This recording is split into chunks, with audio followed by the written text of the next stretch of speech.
Welcome, everyone. My name is Barry LaBelle, and I'm the newest member of the Board of Directors of Hasbara Fellowships. I got involved because I felt there is no organization quite like Hasbara that takes students to Israel to teach, prepare, and empower them to be Jewish leaders and pro-Israel advocates when they return to their college campuses. We're coming together at a challenging time. Anti-Semitism is the fastest growing form of hatred in America and the world.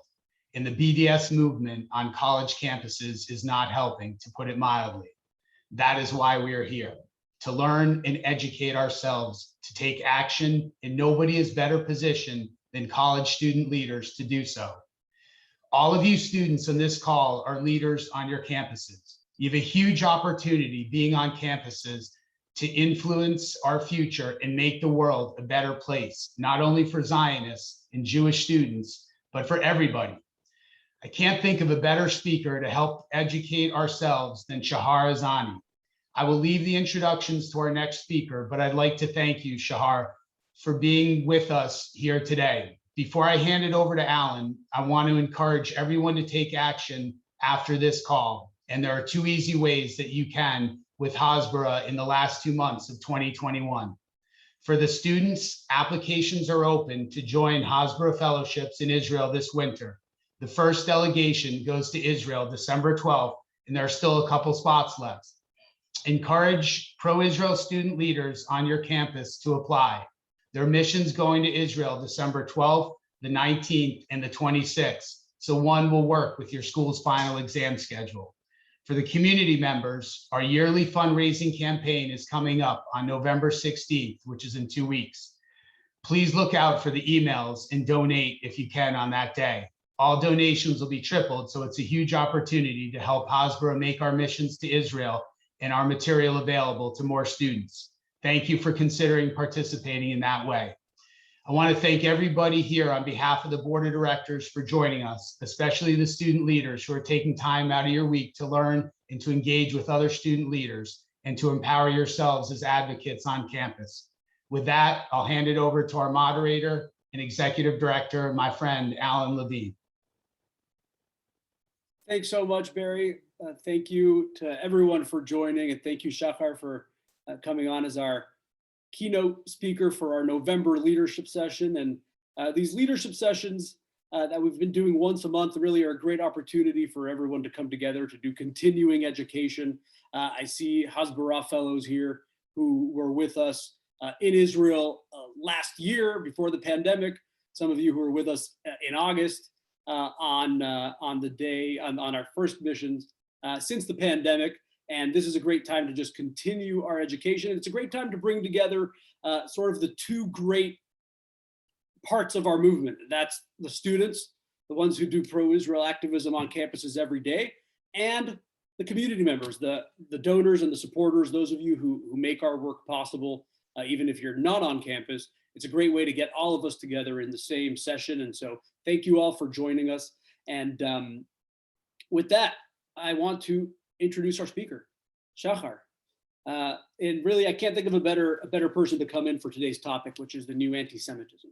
And Shahar is principal and founder of Fourth Dimension Strategies and the senior vice president of the Jewish Broadcasting Services. And throughout his long career, he was the Northeast executive director for Stand With Us, and he served as an Israeli diplomat. So Shahar has that unique perspective of having represented Israel at the United Nations and at its consulates and embassies around the world. Shahar actually served at the Israeli consulates in Los Angeles and in New York, and at the embassies in Nairobi, Kenya, and in London. So a real global kind of perspective, and having, we as Hasbara Fellows are doing pro-Israel work and fighting anti-Semitism on college campuses. Shahar has done his fair share of that on campus, like us, and in so many other forums, as I mentioned. So I can't think of a better speaker. And second time this year that we have you, Shahar. So thank you for joining us, and welcome. So exciting to be back, Alan. I love Hasbara Fellowships, and I love doing this at the beginning of the year, the end of the year, and in the middle. And I just want to say, I don't know what about all of you guys, those spots on the winter tour, consider, I don't know if you'll take older people. I'm happy to go to community college just for the student card, but you go do it. I love it. Just following you guys on Instagram is amazing to see what you do, and those trips to Israel, and having been there just this August, probably one of the first who came to Israel in the course of this COVID age. So kudos to you and your work.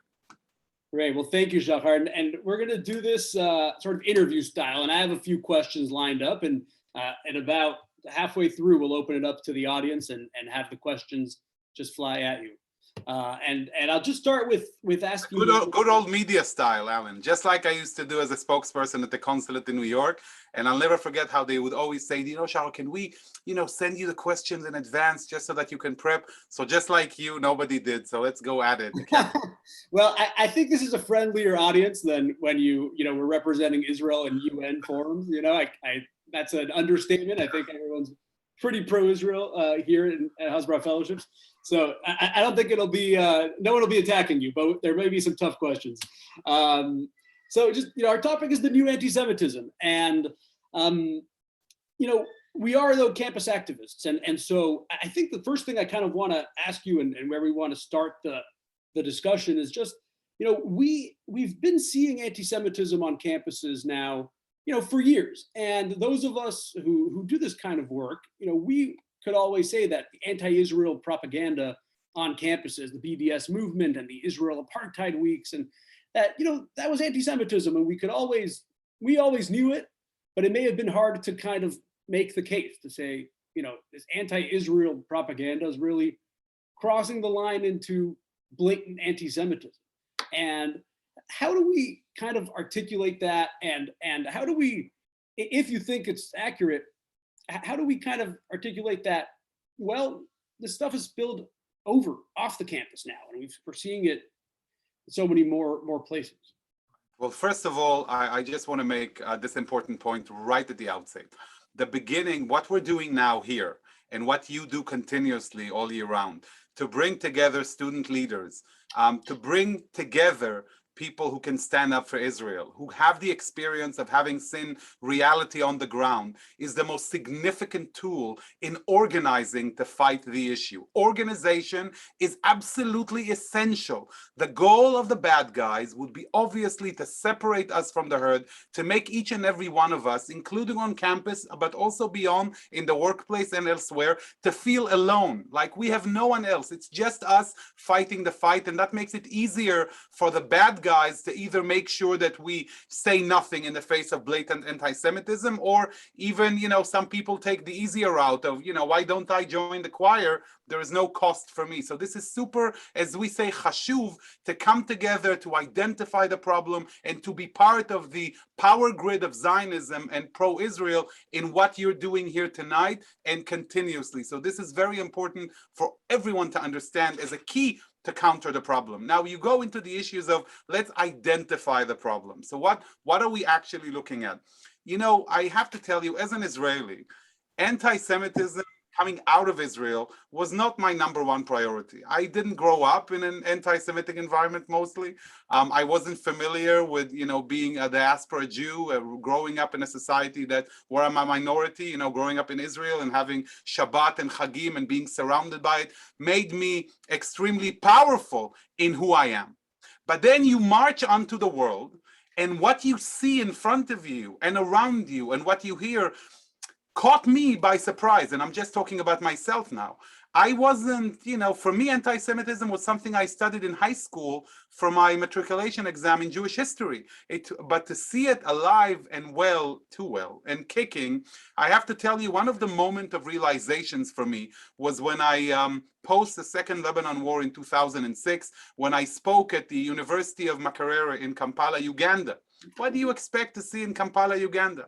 And I spoke before 40-odd professors. It's one of the most prestigious private universities in East Africa, with many affluent, high society, high-level families sending their kids there.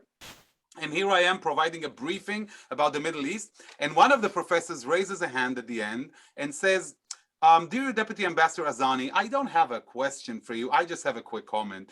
I wish to compliment Israel for its command of world finances and compliment Israel for its control of American foreign policy. You are doing an amazing job. Now, you know, I always say that, especially in my position here in New York as spokesperson, at that building on 42nd and 2nd, with my back to the UN and my face to the New York Times, not the best location for Israelis. But at the same time, listening to what the professor said, and that was the Q&A part, and what was he actually saying? Was he saying Israel? How do you even respond to this? The whole notion of finances and political power. And it reminded me, of course, of the protocols. So I'll never forget the way I reacted, you know, on the spot. Not sure how good that was, but that was my immediate go-to.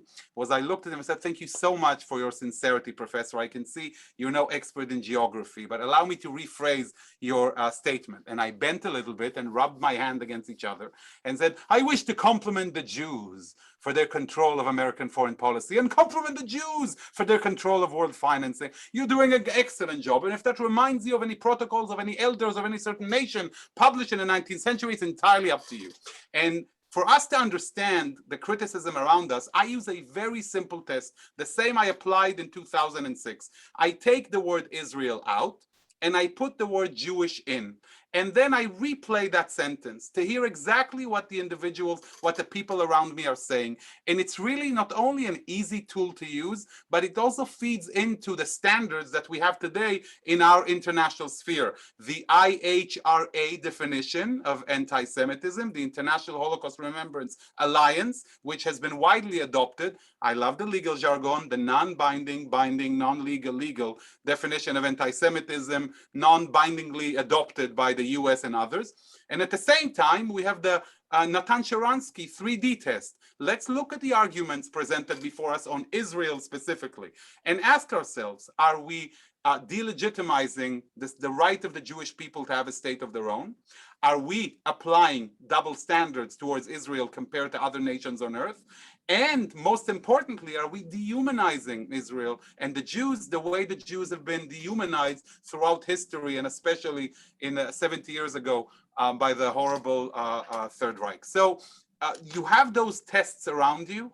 And you know, at the end of the day, Alan, it doesn't take more than common sense to understand, because Israelis and us and we, and as we travel to Israel, who is a better critic of Israel than all of us? Jews and Israelis do the best job on earth in criticizing ourselves. Don't teach me how to criticize myself. But when you go out onto the world and you listen to the kind of critique, now I'll tell you, this is where our muzzle is. This is where our luck is. And I'm just sharing it between us, just a small secret.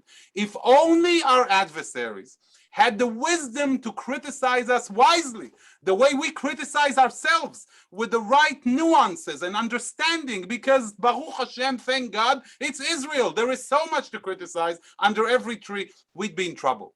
But as long as they're using those wide-span languages of Israel's an apartheid regime, killing all around, building the new modern-day pyramids, they give us the tool to counter those accusations. So to conclude, the short answer would be together in common sense and use the tools that you're surrounded with. When you Google IHRA and you look at the definition, it gives you a series of examples. Go over them, take a look, and then use your power of together, because you're not alone.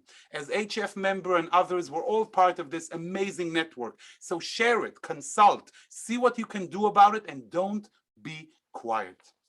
There's a lot to unpack there, and I have some notes, and I don't know which question to ask next, because you touched on so many of the questions that I want to ask you. And one of them is about the IRA definition, but maybe let me go back to that example of, like you said, in New York, that you were asked Israel's controlling world finance and Uganda, actually. Uganda, 2006. You'd think a campus in Uganda, you'd think a campus in Uganda wouldn't have an issue, right? You'd come only to UC Berkeley. Right. But, you know, I let me challenge you here. You know, that one, that is one of the easier ones, right? Israel's is you know, controlling world finance. That's easy to kind of explain, you know. But what about, you know, when we Space Jews, right? Space Jews. Right. Well, or let's see, when we go back to April and May, right? It was what I like to call the Instifada. You know, it was the last round of fighting between Israel and Hamas, and the amount of anti-Semitism and propaganda on the internet was unprecedented. I mean, for college students, especially those of you who at the time were doing most of your learning behind your computer screens because of COVID, it was a challenging time, and there was a lot of, well, convincing and effective arguments that were anti-Israel. And how do you, how do you sort of, for the ones that were anti-Semitic, and for to kind of talk to speak to the volume of it all, right? To say, why is everyone obsessed with Israel? Right. And how do we kind of convince fellow leaders on campus and others that there's an anti-Semitism problem out there? So first of all, I love the ending, Alan. Why is everyone so obsessed with Israel? It's a question we go to sleep with and we wake up with. There are so many countries around the world. There are so many issues to handle. And yet I'll never forget how a couple of years ago, we were doing an event at the UN, and I met a friend of mine from one of the friendly UN missions. And we were chatting, and then he looks at me and says, there was again another flare up in Gaza. Unfortunately, we have many of those. And he looks at me and he says, just so that you know, even here and professionally, I'll say it, and also when I'm alone without you, I believe in Israel's right to exist. I support Israel. Now, he meant it in a good way, but I was so, yes, I was a bit upset with his statement, especially that he feels like this is something that is important to be said about Israel, that I immediately replied, thank you so much for your support. Just know I believe also in your country's right to exist. Seriously, whenever and wherever it's challenged. But you ask yourself, why is Israel's right to exist being challenged? Why is the focus in Israel? Now, let's take that argument for a minute, Alan, and change direction. The way we counter the anti-Israel propaganda is we ask the world, especially international organizations, you're spending X amount of money on a certain issue. Is that fair towards the other issues that are supposed to be on the table? Are you misguided in the way you allocate funding? For instance, in the United Nations Human Rights Council that establishes a certain fact-finding mission that's going to go to Israel every year, and it's going to fly business class, and it's going to go to the best hotels in Israel, and it's going to come up with a report that's going to be printed on beautiful chrome paper, that's going to be presented to the Israeli mission, that's going to open the window and check it out to the nearest shredder. So that's the kind of use of international funding that we want to question, not just from the direction of Israel, not just because you're biased against Israel, but because you're unfair towards the majority of the world in handling those issues. So you're right. When anti-Semitism is very clear, the way you mentioned, with finances and noses and caricatures, it's easy for us to understand. But when we are in a complicated situation like Mayor June, and there is some critique of Israel that you have to cope with, how do you make sense out of everything? And we go back to the same test. Is the question/criticism focused? Is it articulated in a way that it's a question rather than a manifestation of a principle? And I don't have to go to May. I can go back to when I was sitting at the student radio station at UCSD, and I was invited to speak. And again, there was another incident in Gaza. And the way the interviewer presented the question to me was, Consul Azani, you're sitting here smiling. I was smiling. I admit I do smile. I tend to smile often. You sit here smiling while your hands are drenched in the blood of innocent Palestinian kids in Gaza as we speak. And shame on you for talking about Israeli music while this is happening. Now, the way the question was supposed to be asked was, Consul Azani, there seems to be a disproportionate use of force or imbalance between Israel and the Palestinians. Don't you think Israel should behave differently? But there was a reason the question was drafted the way it was drafted. And to understand this, you have to do two things. One, you have to be knowledgeable. You have to come to these leadership sessions and others to get yourself acquainted with the situation on the ground. Ignorance is no solution. We have to know what we're talking about, but at the same time, we have to be sensitive to the language. What are we being told? Not what they mean to say, but what are they actually saying? And in many of those social media posts, you see the world of provocations and exaggerations, including, by the way, my personal favorite, in a graduation ceremony right here on Long Island, when in high school, a student rose and in a 20-minute speech, immediately infused the following 20-minute speech talking about the importance of involvement by students in civil society. We have to cry out against the wrongdoings of the world, whether it's climate issues or ethnic cleansing conducted by Israel throughout the West Bank and Gaza. That's it. That's the only mention of Israel and the Palestinians. But to me, that's the most dangerous thing you could do, because when you don't make it the focus of your speech, when you somehow infuse it into the conversation in a by the way manner, and then it comes through the front, the door is locked, it sneaks in the back, settles in the back and sits there, that's the most dangerous element. And therefore, you know, as it happened, I received a message from one of the parents who was sitting there. And as we say in Israel, we did a whole balagan around it because it was important to make the student face. And you know, the way I face it vis-a-vis these people, and that just a suggestion for everyone here, is I use something that's a bit Jewish and a bit un-Israeli. Instead of launching into the tirade of answers, for instance, Israel is not ethnically cleansing, it's not raping Palestinian women, we're not killing and we didn't kill your sister, I always ask, what ethnic cleansing? Mm-hmm. And it's amazing to hear what's happening on the other side. It happened to me once when, you know, the word settlements, for instance, we think about settlements as something that is, you know, political issue, very detailed, factual areas. In many people's eyes, settlement is a big notion. Settlements are big pyramids built by the colonial settlers throughout the land. How many people live in Israel, Alan? You'll be surprised. The ignorance that exists out there, you and I, we here, we know. But when you go out, people would come out and tell me 100 million. So at one point I was asked, you know, the settlements are the issues, are the real impediment to peace. We know Israel is building extensively. What is your reaction to that? That's a question I was asked. Now, it sounds legitimate, right? This is a political question. Then I immediately, to clarify the situation, I replied by saying, which ones? And you asked them to specify, and then just tell me which ones. I'll tell, and then I explained why I'm asking, because Mahmoud al-Zahar, Hamas's foreign minister, said Yafo and Haifa are settlements. So I just want to be clear if you're talking about his settlements or is it a different kind of settlements, and then you understand who you're dealing with. And the more you dive into the details, the more difficult it is for the other side to articulate accusations, because anti-Semitism by nature usually paints us with a very big brush and brushes of paint in one color. And the reality in Israel is so nuanced. I have to share this with you. This is a great anecdote that I want you to take with you, something that happened in the last couple of days within Israel. So you know that the Israeli government today is a unique mixture and texture of colors and different factions that came together to oust former Prime Minister Benjamin Netanyahu.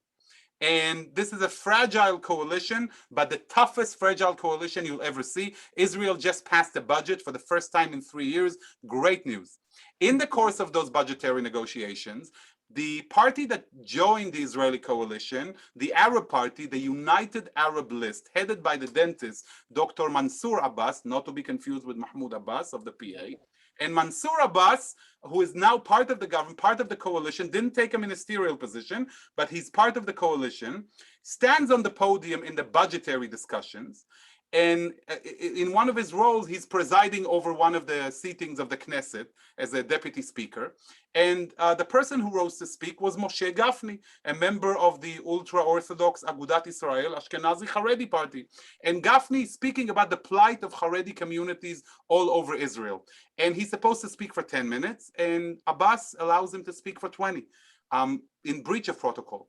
And as he's done, Abbas takes to the podium and said, I was so touched by what was just uttered by Mr. Gafni, that I believe in the alliance of the weaker members of Israeli society, and therefore I am asking to use 100 million shekels that are allocated for the United Arab List and our causes within the Arab sector to be diverted to take care of Haredi communities who are in need in education circles and elsewhere, to support those who live below the poverty line.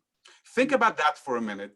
And when we give that example, I mean, you know, I'm using the term bipartisanship in the US, right? Can it go does this go any far enough in the term bipartisan? From Mansour Abbas on the one hand to the Ashkenazi ultra-Orthodox on the other, and both of them are, and Gafni replies and says, you know, it's wrong that we're sitting in coalition and opposition because we should go together.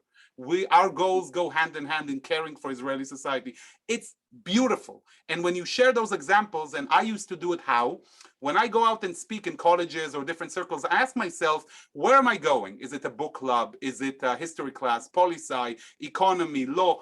And what can I say and how can I frame it in a way that's professional? I want to talk about matters that they care about, but I put in the facts that come out of my country, Israel. And in doing so, I bring down the walls of Hasbara and I open the door to showcasing something else. Same with anti-Semitism, because when you think what is at the foundation of anti-Semitism is our perception, you're evil. So if I smile, and I'm relatable, and I remember that I am the message, I've already taken the first step in the right direction. That's very powerful story there from the Knesset, and use it. Yeah, everybody should use it. You should use it. It's an amazing story, and it happens every day for such interaction, because it tells, who can say the word apartheid after that? And that is it's a great story. One of my kind of concerns, and I say my, but I think for a lot of us, is we really are and always have been a pro-Israel activism organization, right? And that's what those kinds of stories are what we want all of our students to see and know about in Israel, and then tell back on campus. But we're now seeing a bit of a shift where what used to be we used to be concerned about delegitimization of Israel, that was sort of our term, is now blatant anti-Semitism. And it's almost like be very open. I mean, it's almost like sometimes you think, well, does the pro-Israel activism is that enough anymore? Or do we have to go farther? And I'll give you kind of an example of what I'm talking about. In May, this anecdote spoke to me more than anything else that happened in May and June was in LA, which is the city where I first met you, Shahar, and I lived there for 5 years, and you lived there, and second largest Jewish community in America. 2 14-year-old boys were walking with yarmulkes on the street in a Jewish area of LA, and they were shot with a paintball gun, which is violence, and they were shot with a paintball gun by a passerby in a car who shot them with her gun and then yelled "Free Palestine" and drove off, which just speaks to the, it's sort of a wake-up call where this isn't a policy debate about Israel anymore. This is Israel being used for anti-Semitism. And how do we... Has it ever been, Alan, like when you think about historically, Right. policy debate transpires between experts, policy students who are interested. How many times were we used? I mean, go back to, not too far, but far enough, 20 years ago, the Jenin massacre. Do you remember? Right, sure. So it's exactly the same I do. thing. I don't think any college student... Now, you also mentioned Free Palestine. And just when was it? A few weeks ago at UCLA, when they spray painted Free Palestine from the river to the sea. Right.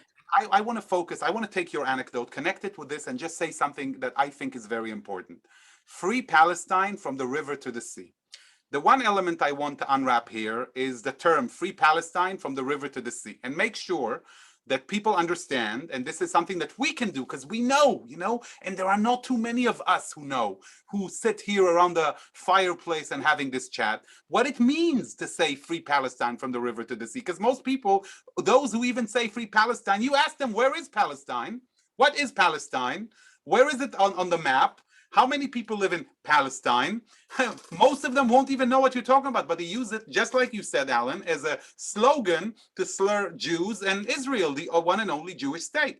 So one thing is to explain the meaning of from the river to the sea, the eradication of the Jewish state and the Jewish people from our homeland. Do you understand that you support ethnic cleansing of Jews? There was a march on Queens Boulevard. People were holding signs in favor of immigrant communities, social justice, and from the river to the sea. And those signs were one next to the other. So on the one hand, you're this social justice warrior, and on the other, you're calling for genocide. You're calling for genocide. And the second element is what's really missing today. And what's missing today is accountability. It's going to where we live on the different campuses and making sure that administration understands the problem and don't just issue a statement saying, I condemn, I don't divest, I think Israel has a right to exist. Do something to educate others. Sometimes I wish that anti-Semitism would be taken seriously the way other forms of hatred are taken, the way anti-Asian hate received a platform, the way other elements just from the George Floyd incident came up onto the surface and propelled a movement of education and explanation. Don't just give me the I condemn anti-Semitism. Tell everybody around you what it means from the river to the sea. And all of us can play a role in demanding that. All that we have to do is make our voices heard. Reach out either communally or individually. You know, guys, that you as students are far more powerful than the Jewish organizational world or the students, you know, the people who come from the outside or diplomats. You know, they listen to us. But if you come from within, you have the power to change, to create, whether it's within the community itself of students or whether vis-a-vis administration, you have a voice. So as ambassadors, as knowledgeable ambassadors for Israel and the Jewish people, because remember, it's all about the Jew among the nations, from that guy in Kampala to this very day, to yesterday, to tomorrow. Many of these claims are targeting Israel because it's a strong Jew among the nations that people are uncomfortable of seeing, of viewing, of living side by side with. Make those voices heard. Explain to others. Do you think admin, the administration there, understands from the river to the sea? Submit an op-ed proposal to the Daily Bruin or to the other campus paper. Submit it. Make an attempt. Be part of that movement of educators. Take a position on campus radio or the campus media. Do that as part of your Israel activism, and you will have done so much to counter and educate. I'll ask one more question and then we'll open it up to the audience. And everyone, you are welcome to ask questions, and you can start lining up if you'd like. Just click the participants button on the bottom of your screen, and then you'll see a raise hand button. So if you can raise your hand, we'll call you up and put you on the virtual stage here. And but also you can ask questions just in the group chat. So if you see chat at the bottom, you just put a question in there and we'll get to it if you prefer not to be on video. So Shahar, one more question for me before we open it up. And that's, you know, anti-Semitism has always been a phenomenon that comes from different angles. We know that from our history, right? And communists said Jews are capitalists, capitalists said Jews are communists, and it was, you know, it comes from all angles. We have that honorary place in the middle. Right, right. And today, you know, we do see it from the far right and the far left. And I think that's something that we kind of maybe struggle to articulate. But I think that on college campuses, we especially kind of struggled to articulate that it can come from the left and from the pro-Palestinian voices that are. Can I just say something, interrupt your question for just a minute? Yes. I wanna relate to the term pro-Palestinian. You know, there is always this attempt to say pro-Israel and pro-Palestinian. Right. And I always make a point, you know, whenever I speak, especially with Yosef, you know, the non-Jewish, non-pro-Israel audiences, I always say, you know, I'm pro-Palestinian. Right. Israel has always called out for peace. Don't tell me that pro-Israel is contradictory to pro-Palestinian. You're pro-anarchy. We want peace to rule the dome from the very beginning of Israel, from its inception, from Golda Meir's outreach to the Arabs of Israel in the region to live side by side with peace. So if we use the right terminology, the technicalities of it are very important. Do we use the other side's words? When we answer questions, do we say, you know, let me tell you why Israel is not an apartheid state. I am not a murderer. I am not a usurper. I am not a colonialist. Don't give them the pleasure of using their own terms. And especially, I want to talk on social media, don't retweet negative articles. Take a screenshot of whatever it is that you're touching and use that rather than amplify the actual tweet's power, because that's what editors are looking for. When the New York Times comes out with lovely stories, I love, by the way, the hashtag sad Israel. Hope everybody partook in that. You don't retweet the story. You can put a comment on the New York Times website and you can take a screenshot and respond. Just remember, those small technical details are super important in our struggle for Israel and against anti-Semitism as pro-Israel, pro-Palestinian activists. Yeah, no, I couldn't agree with you more. And during our 16 days in Israel with Hasbara Fellows, we get into that and spend a lot of time talking about it.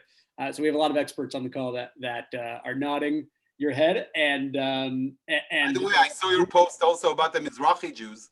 I think it's super important what you do, not just internally, but because there is an attempt to claim that Israel is a white nationalist foreign power to the Middle East, and the desire of the bad guys to make it look like, you know, Israel is solely European and has no connections or any roots in the region is significant for their goal of the BDS movement to depict Israel in a certain way. And the fact that you're able to amplify those voices and say, you know, hey, Israel is quite diverse. You know, just know this surprises a lot of people. You know how many times I got a question of, you don't really look Jewish.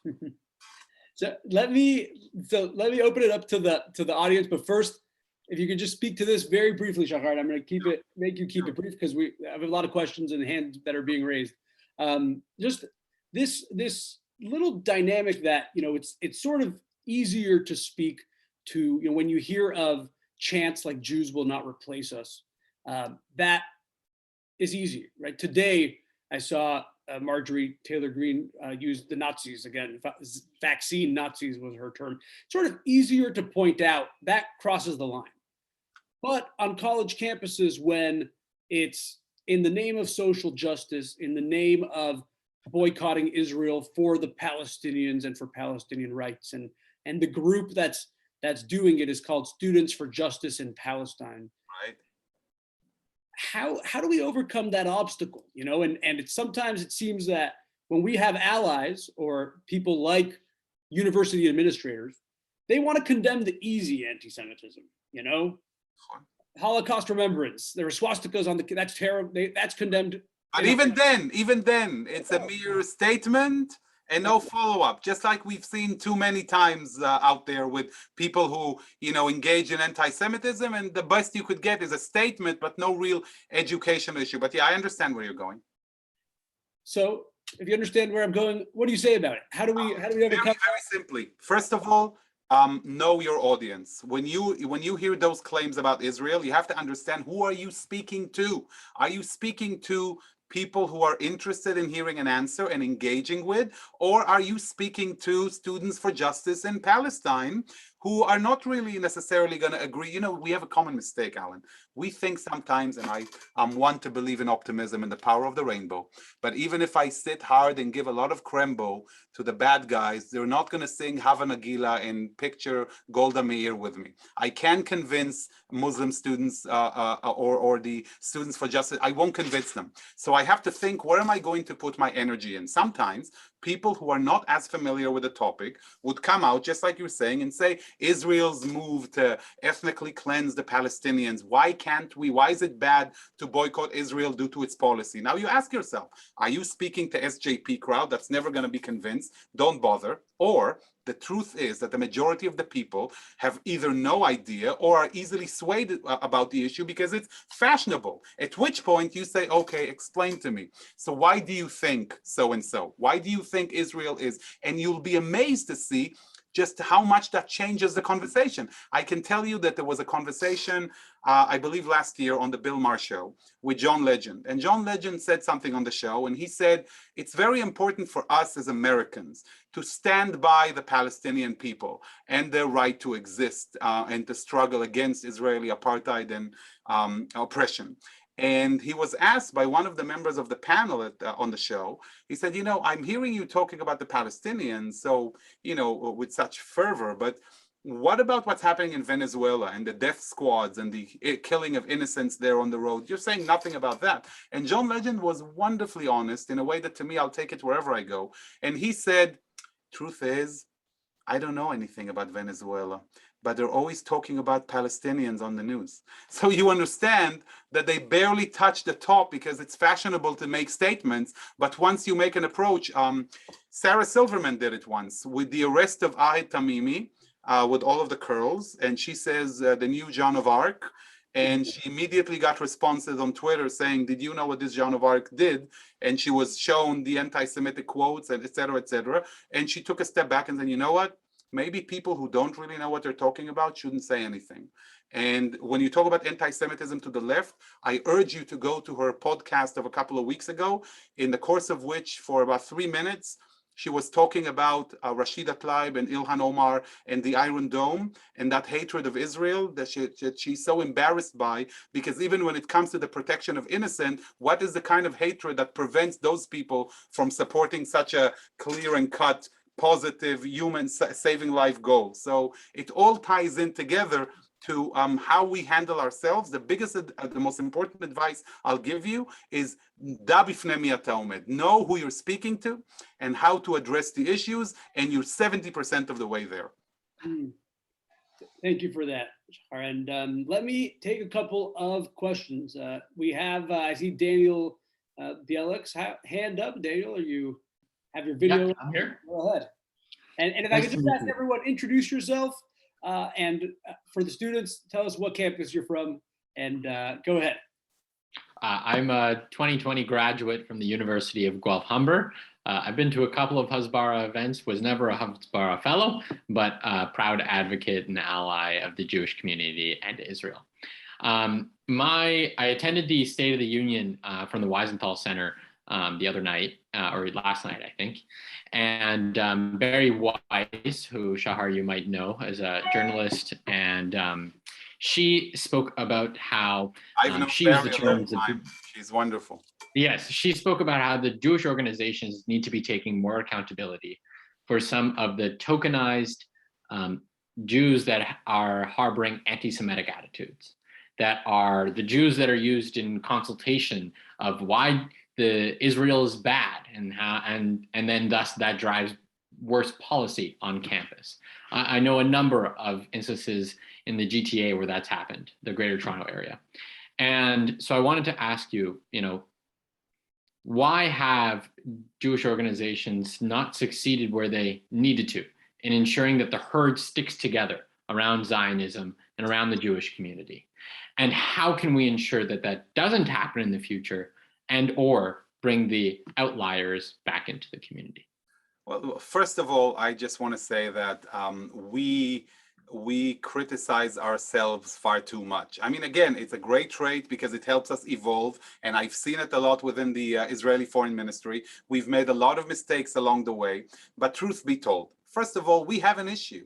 As a Jewish community, and that happens also a lot within Israel, you're talking about one voice, right? I wish we could have one voice. I wish we could come together around a certain goal, but we also have to tell the truth. Look at the Jewish organizational world. Few are the organizations that are focused, that says, this is what I do, and I do it well. I work with students, I take them to Israel, I train the leaders. Most of our organizations and communities do everything. I'm an organization that does legislation, lobbying, BDS, anti-Semitism, Holocaust survivors, and you have to understand that in order to succeed, you have to reach a critical mass of activity and expertise to make a difference in the equation. And I understand that there are pressures and donors, and I want to be seen like I act on everything that's cool and important, but at the end of the day, we lose energy. There aren't too many of us as it is. So if we don't get a grip and start focusing on our mission, in my dream, I could see a shadow cabinet of the Jewish world, where one organization that's wonderful on the environment does environmental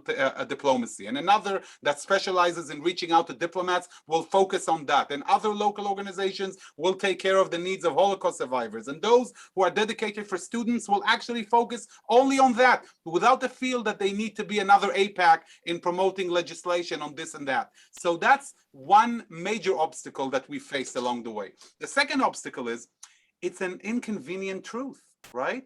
I'm a Jew in the US in the year 2005 or 2020 or 2010. I don't want to feel like Golda Meir growing up in Kishinev and blocking the door from the Cossacks. There must be something different. We can't be living at such an age, right? It doesn't make sense. It's such a different world around us.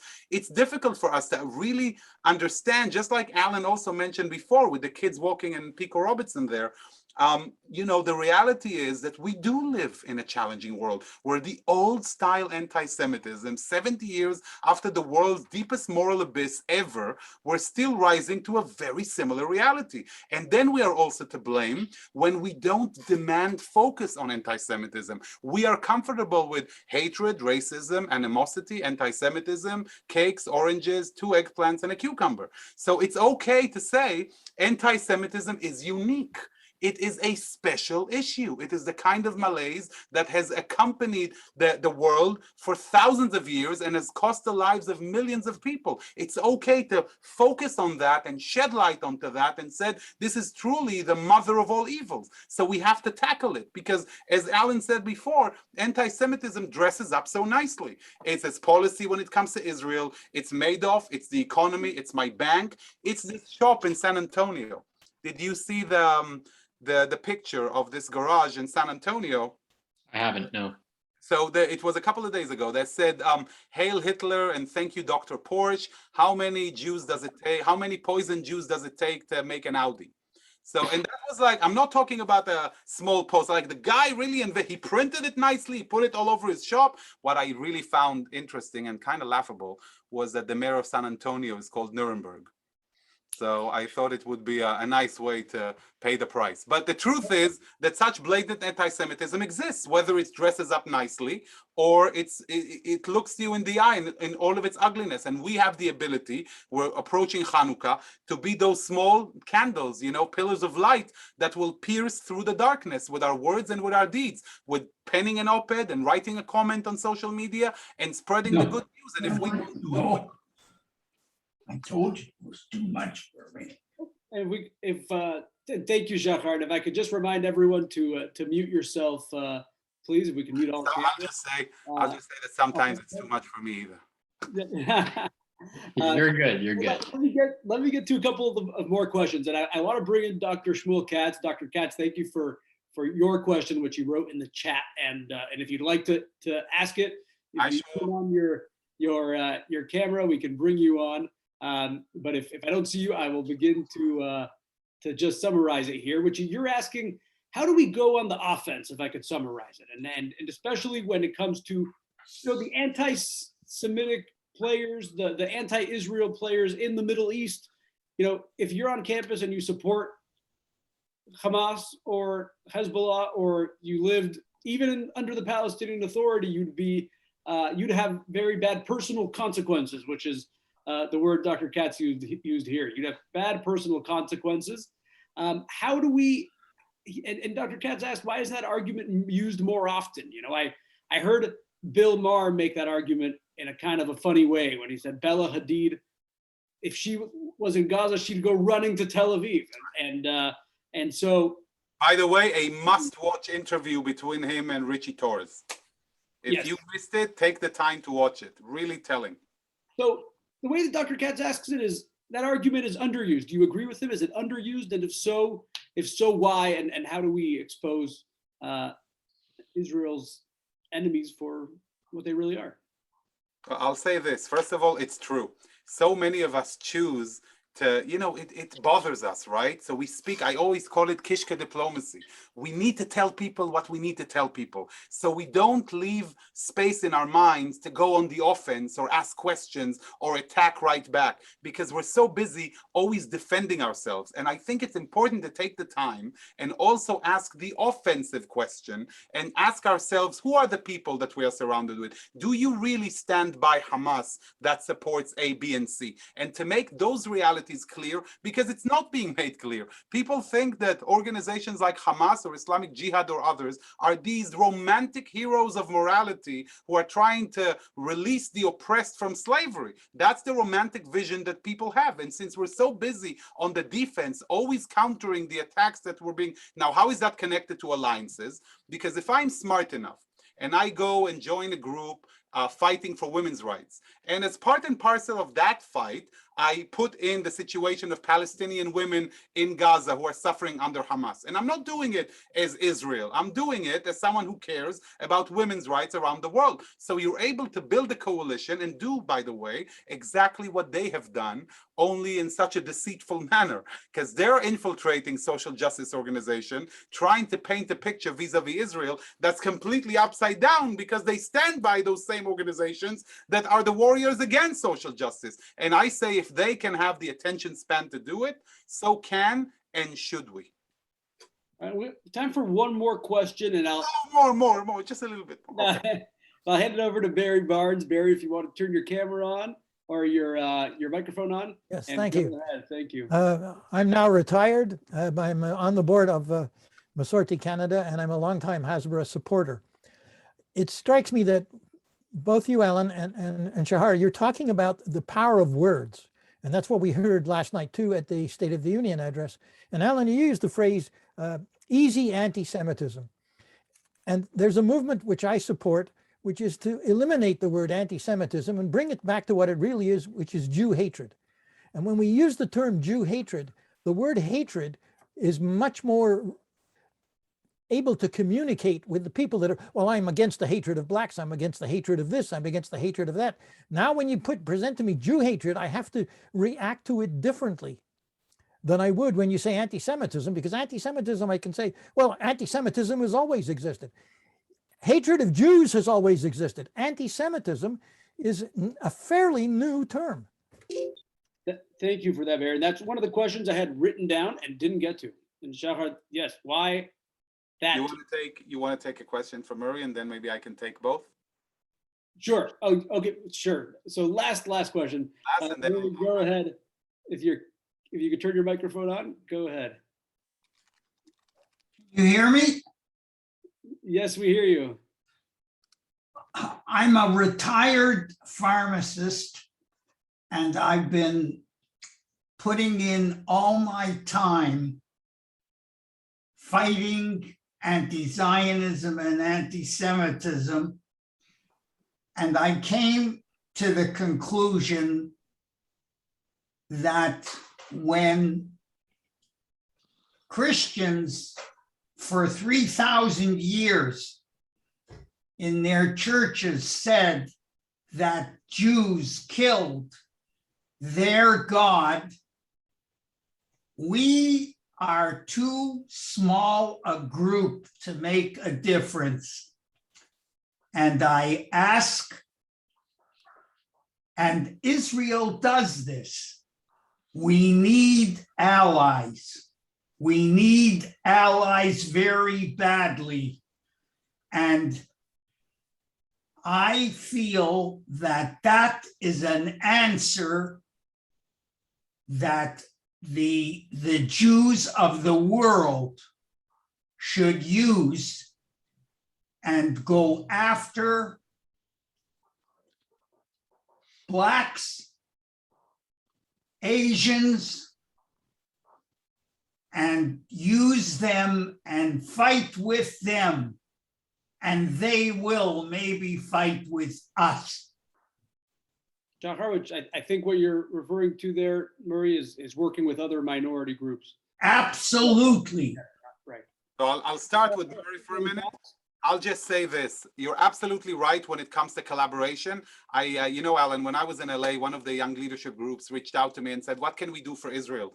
And I remember instinctively, I told them, go and help underprivileged kids on the East Side and help them with math and sciences and English. And they said, but Shahar, what does that have to do with Israel? I said, well, the truth is, if you do so as a pro-Israel group, then when something happens, the connotation in people's minds of Israel will be you and your caring and what you did. And you will have created alliances with people and build bridges and introductions that go beyond politics. Because it's true, we can do it on our own. And when it comes to anti-Semitism versus Jew hatred, I love it. What I'll tell you as a lawyer is that each term deserves its own place. In the legal jargon, in the halls of the United Nations, when you deal with those issues, anti-Semitism is a legal acceptable term to use. When you want to talk people to people, it's an excellent opening line, Barry, to say, do you know what is anti-Semitism? It's hating me for who I am.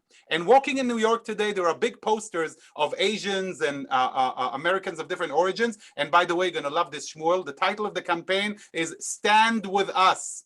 And it says, we are all American, stand with us. And all I say is exactly that, stand with us. And why can't I see a Jewish face on that campaign? Why are we so different? Because critical race theories have put us in the place of the white colonialists? Then we need to rise from the ashes and define ourselves, claim our story, not let other people tell the world who we are. It's ours to tell. And remember, when we reclaim the narrative, we can win the war. And I'll end with this. The last question that I'm always asked, by the way, mainly by donors, is, Shahar, don't you get depressed every day, waking up to the same thing and fighting the bad guys and being told this and being told that? And all I say to this is the great zchut that we have today to stand up for the one and only Jewish state. Behind me is a painting of the fall of the temple. For thousands of years, our people did not have that place to fight for as we were traveling in exile. Today, that's not the case. So revel in that hatred and fight it with all that you have, because we have the zchut to do so. Thank you so much for hosting me. Shahar, thank you for joining us, and thank you everyone for joining us. Again, I want to thank our community members and our donors and supporters, those of you who make our work possible. Thank you for joining. And I want to thank most of all the students. I know this time of year, getting close to finals for the first semester, it's hard to believe, but we're almost there. And you take the time, not just for this Zoom session, but I speak to so many of you, and our Hasbara staff speaks to so many of you every week, and you're always active. You're making the case for Israel, fighting anti-Semitism, being active as a leader on your campus. And so thank you for taking the time. And I'll just repeat two quick announcements that I want to just repeat. Barry made them at the beginning. And by the way, thank you, Barry, and thank you, our board of directors as well. I'll just repeat for the students who are with us. Don't forget, applications are open and they're almost closed for December. We have 3 Hasbara missions coming to Israel. Those of you who haven't heard, the missions to Israel are back. They started in August, first time since the pandemic, and we're back and we're going in December again. So students, tell your friends to apply. And those who may not be able to come in December, we'll have applications open for the summer missions to Israel very soon. And for our community members, our yearly fundraiser, those who are so inclined, and if you haven't had a chance to donate to support Hasbara Fellowships yet this year, in November, we have our yearly matching campaign. So coming up in 2 weeks on November 16th, all donations will be tripled. We have a special opportunity to match all donations. And so those who if you or a family member or someone else wants to help send a few more students on Hasbara Fellowships, please consider doing so. You'll get emails, you'll get reminders, but that fundraiser is coming up in 2 weeks, November 16th. And I think Shahar wants to give us a final word. No, all I'm saying is thank you so much for having me. Really, you've no idea how precious you guys are. Happy to see you guys and hope to keep in touch on social media. Send me all the bad stuff you have. You can just empty it on me. Thank you very much. We'll be in touch this month, next month, and we'll have another leadership session in December. Look out for the emails. Thanks everyone for joining us. Thank you so much. Good night.